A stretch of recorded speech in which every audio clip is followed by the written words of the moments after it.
Vietnam हा देश छोटा जरी असला तरी तो खूप चांगल्या गोष्टींसाठी प्रसिद्ध आहे. आज तुम्हाला मी अशी गोष्ट दाखवणार आहे की तुम्ही कधीच पाहिली नसेल आणि कधी विचारही केला नसेल. बघा या ठिकाणी तुम्ही हे अंड पाहत आहात. हे अंड बदकाचं आहे आणि ह्याच्यातलं हे जे व्हाईट आहे या व्हाईट कवरपासून हे लोक बघा काय बनवत आहे. असे सुंदर डिझाईन्स बनवत आहेत आणि त्या सुंदर डिझाईन्सला हे अंड्याचे कवर्सने फिनिशिंग करत आहेत. आणि फिनिशिंग करून बघा अशा पद्धतीने सुंदर सुंदर चित्र बनवलेले आहेत ज्याला आपण फ्रेम्स म्हणतो. आणि हा ज्या फ्रेम्स आहेत या फ्रेम्स मोस्टली त्यांनी या अंड्याच्या व्हाईट कवरपासून बनवलेले आहेत. बघा किती अप्रतिम आहे. हे कधी आपण ऐकलं नाही, हे कधी आपण पाहिलं नाही. त्याचप्रमाणे त्यांनी हा असा अंड्याच्या या पांढऱ्या ह्याच्यापासून असा हा भुसा बनवलेला आहे कलर करण्यासाठी.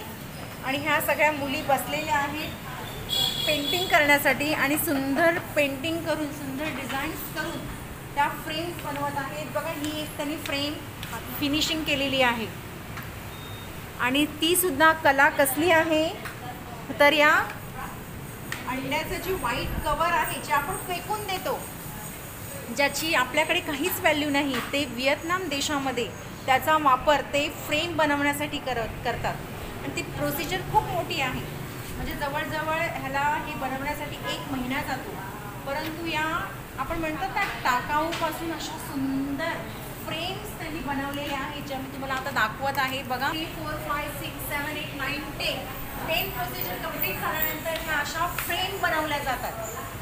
हे त्यांनी एक छोटासा डेमो दिलेला आहे, परंतु मी तुम्हाला मध्ये दाखवते. फार मोठ्या मोठ्या फ्रेम त्यांनी बनवलेल्या आहेत स्वतःच्या हाताने. हे बघा सुंदर सुंदर फ्रेम त्यांनी आपल्या स्वतःच्या हाताने बनवलेल्या आहेत जे आपण टाकून देतो, ज्याचा काहीच उपयोग नाही. अशा टाकलेल्या वस्तूपासून ह्या सुंदर फ्रेम त्यांनी हाताने बनवलेल्या आहेत. त्यांना चांगलं डेव्हलप केलेलं आहे, चांगलं कलर केलेलं आहे. आणि या फ्रेम त्या बाजारामध्ये किती लाखाला विकतात. बघा सुंदर सुंदर हे जे तुम्ही दिसतंय ना, हे जे तुम्हाला मी व्हाईट अंड्याचं कवर दाखवलं ते त्याला स्टिक केलेलं आहे, त्याला पॉलिश केलेलं आहे.